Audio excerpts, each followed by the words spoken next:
Assalamualaikum warahmatullahi wabarakatuh. Bismillahirrahmanirrahim. Alhamdulillahirabbil alamin.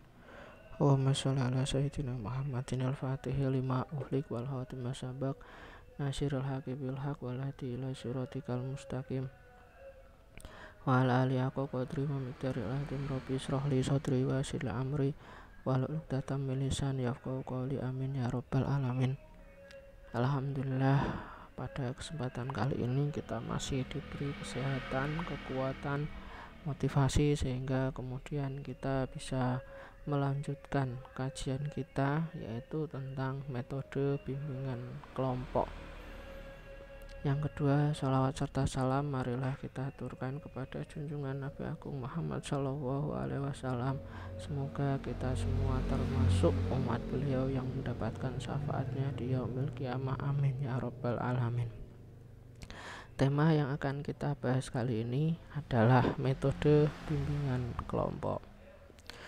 Seperti yang kita ketahui bahwa metode bimbingan kelompok adalah cara yang dilakukan untuk membantu siswa ataupun klien ataupun konseli memecahkan masalah melalui kegiatan kelompok. Jadi pemecahan masalahnya adalah melalui kegiatan kelompok, makanya dinamai dengan metode bimbingan kelompok. Nah, masalah yang dipecahkan bersifat kelompok, yaitu yang disarankan bersama oleh kelompok.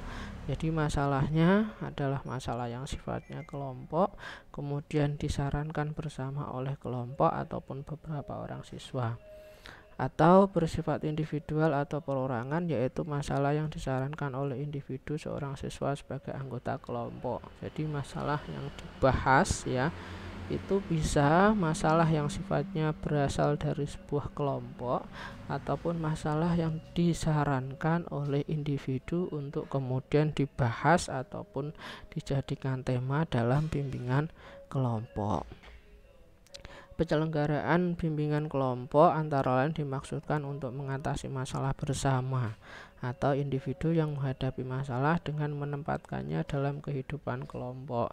Jadi masalahnya itu nanti diselesaikan bersama, baik itu masalah yang sifatnya adalah masalah kelompok maupun masalah yang sifatnya adalah masalah individu.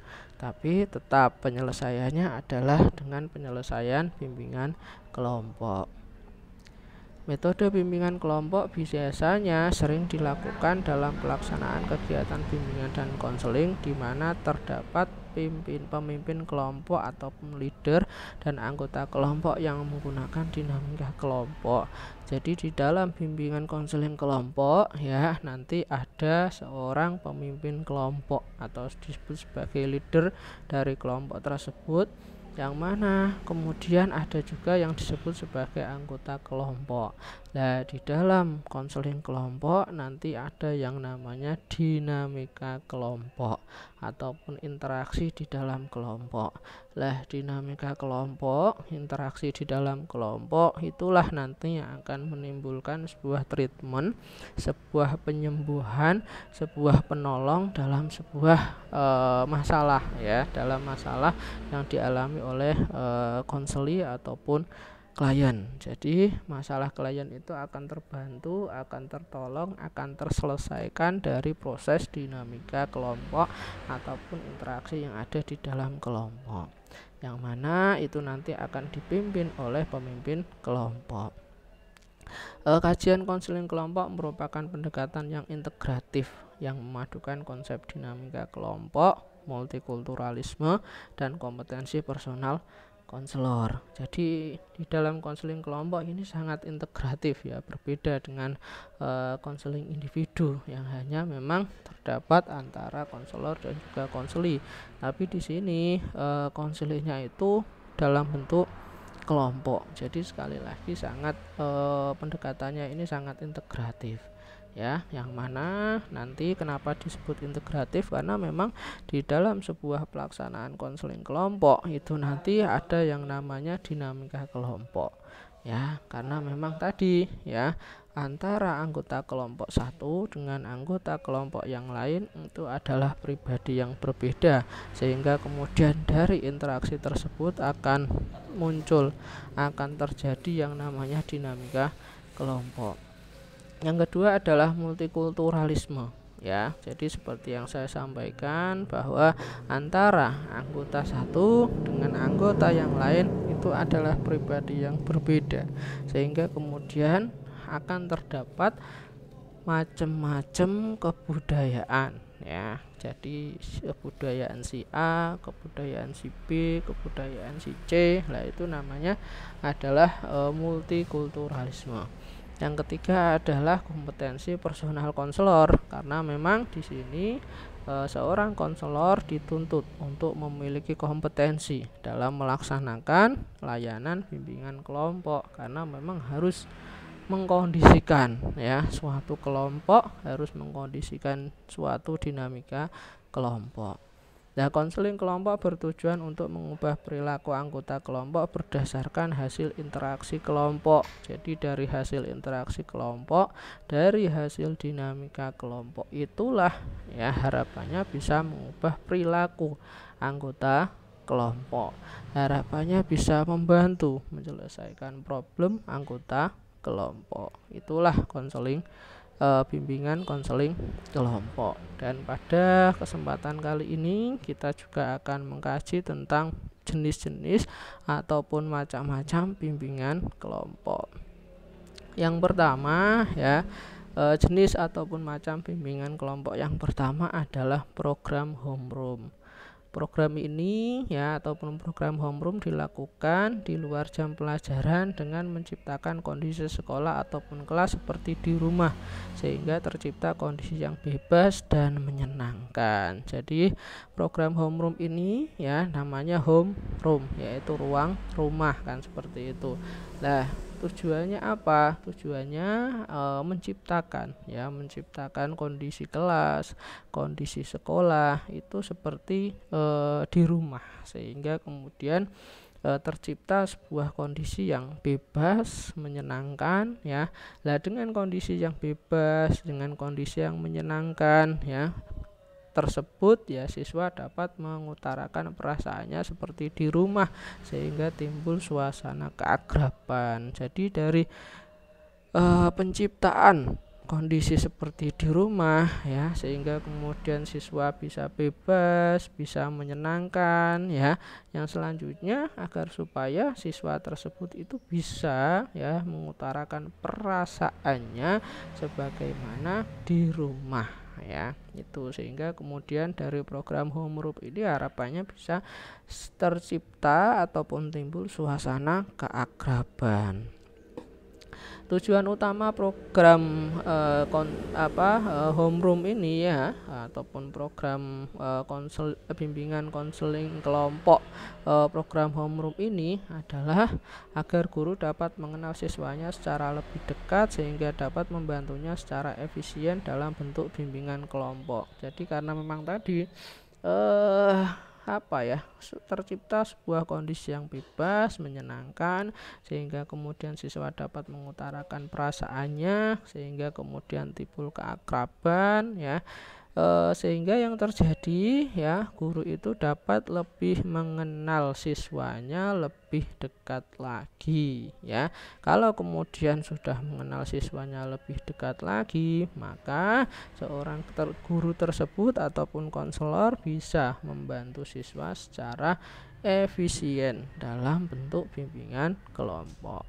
Dalam praktiknya, guru mengadakan tanya jawab dengan para siswa, menampung pendapat, merencanakan suatu solusi dan sebagainya. Jadi di dalam homeroom ya nanti dalam praktiknya seorang konselor ataupun guru BK yaitu mengadakan tanya jawab dengan siswa, menampung pendapat siswa, dan juga merencanakan suatu solusi dan sebagainya, yang semua itu ya tercipta dalam kondisi yang bebas, menyenangkan ya, dan timbul suatu keakraban. Itulah yang disebut sebagai program homeroom.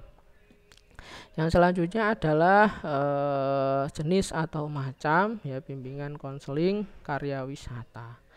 Karya wisata dilaksanakan dengan mengunjungi dan mengadakan peninjauan pada objek-objek yang menarik yang berkaitan dengan pelajaran tertentu ataupun problem-problem tertentu. Jadi cara bimbingan kelompok dengan karya wisata ini adalah mengunjungi ataupun meninjau pada objek-objek yang menarik yang berkaitan dengan masalah-masalah tertentu atau pelajaran-pelajaran tertentu. Siswa ataupun konseli itu nanti harapannya akan mendapatkan informasi yang mereka butuhkan.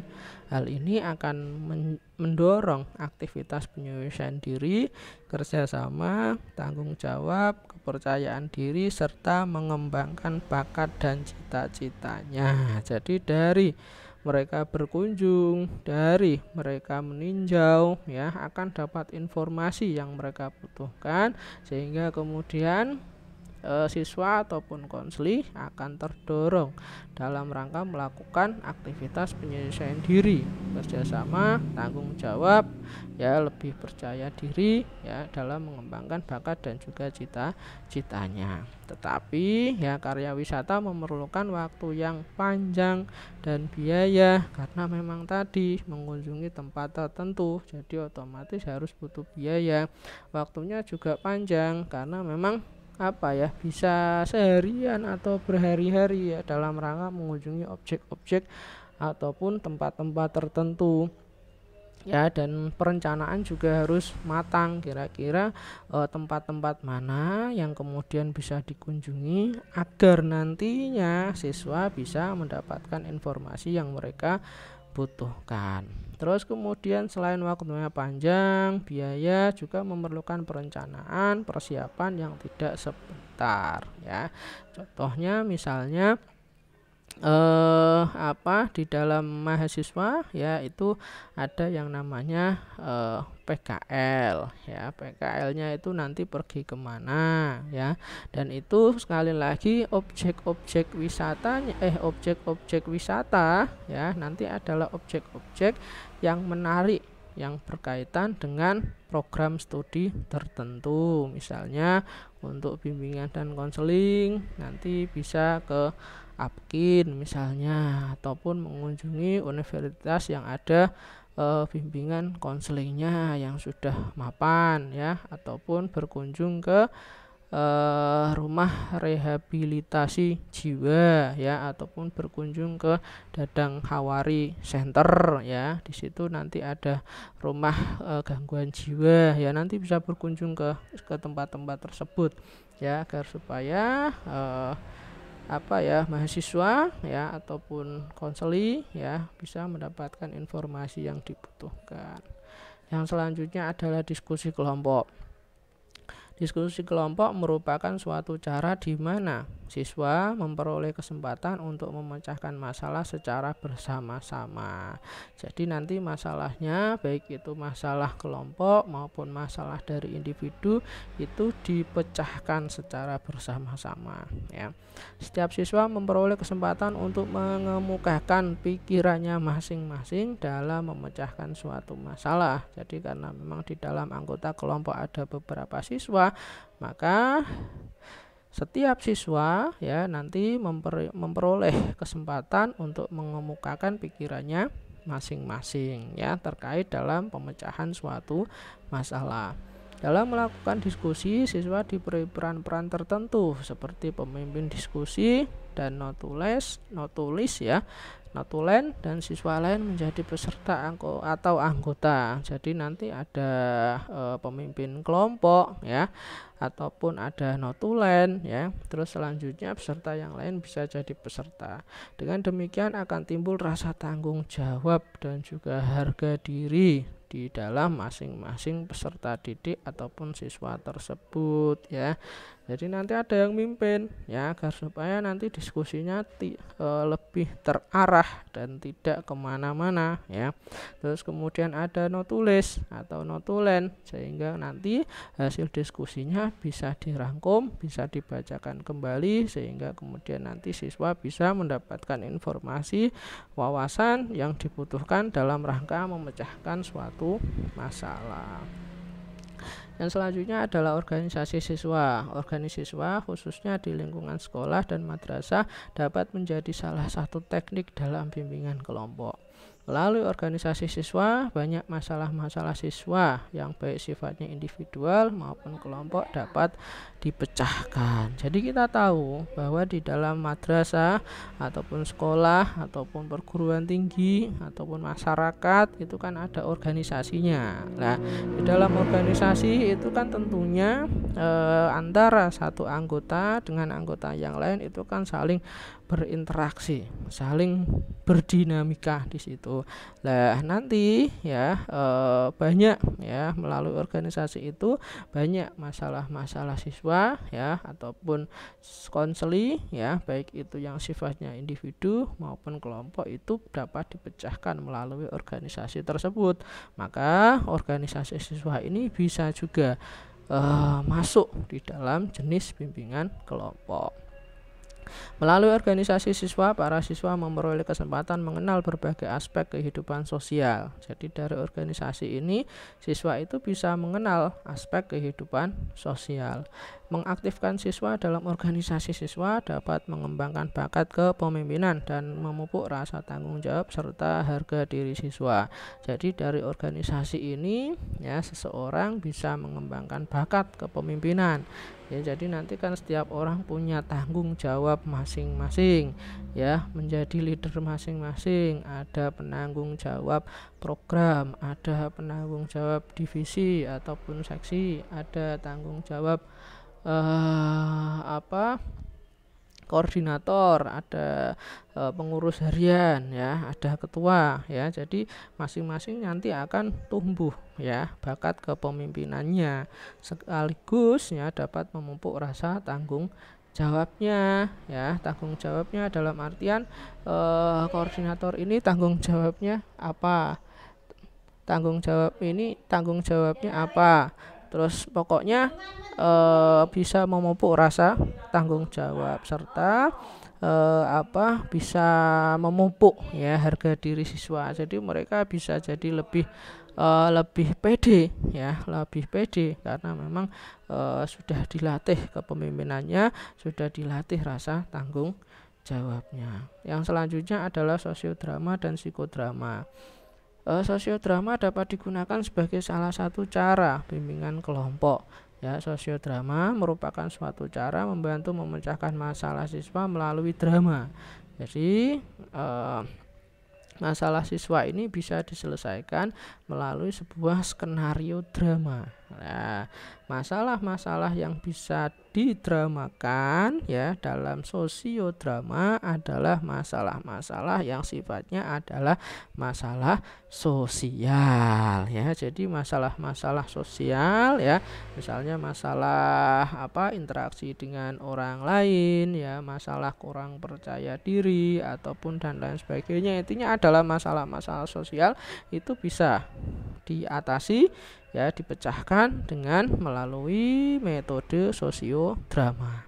Nah, sedangkan psikodrama ya upaya pemecahan masalah melalui drama, sama nih ya, melalui drama. Tapi masalah yang diselesaikan adalah masalah yang berkaitan dengan psikis yang dialami individu. Jadi masalahnya lebih bersifat masalah individu ya. Lah perbedaannya terletak pada masalah yang dibawakan. Kalau sosiodrama itu lebih pada masalah sosial ya, tapi kalau psikodrama itu lebih masalah psikis yang dialami oleh individu.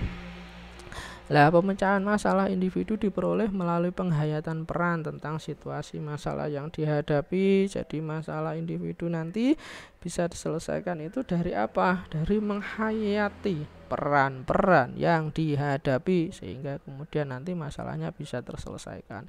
Dari pementasan peran tersebut kemudian diadakan diskusi mengenai cara-cara pemecahan masalah. Jadi habis memerankan tokoh ya sesuai dengan masalah yang dialami, kemudian diadakan diskusi untuk memecahkan masalah tersebut ya. Terus yang terakhir adalah pengajaran remedial. Pengajaran remedial ataupun remedial teaching ya merupakan suatu bentuk pembelajaran yang diberikan kepada seorang atau beberapa orang siswa untuk membantu kesulitan belajar yang dialami ya. Jadi ketika ada siswa mengalami kesulitan belajar ya, baik itu siswa individu maupun siswa secara kelompok, itu nanti bisa menggunakan pengajaran yang sifatnya adalah remedial. Pengajaran remedial merupakan salah satu teknik pemberian bimbingan yang dapat dilakukan secara individu maupun kelompok tergantung kesulitan belajar yang dihadapi oleh siswa. Jadi tergantung ya. Kalau kemudian ya kesulitan siswa itu kok banyak siswa yang mengalami kesulitan, itu bisa kemudian secara kelompok, ataupun bisa juga kesulitan siswa dalam sudut pandang individu itu dibawa kepada sebuah diskusi yang sifatnya adalah kelompok. Jadi masalahnya bisa masalah kelompok, bisa juga masalah yang sifatnya adalah masalah individu, dan semuanya nanti akan didiskusikan, dibahas di dalam sebuah bimbingan kelompok ya. Mungkin itu ya yang bisa saya sampaikan terkait dengan metode bimbingan kelompok. Semoga bermanfaat ya, tetap jaga kesehatan dan selalu bahagia. Dari saya cukup sekian. Assalamualaikum warahmatullahi wabarakatuh.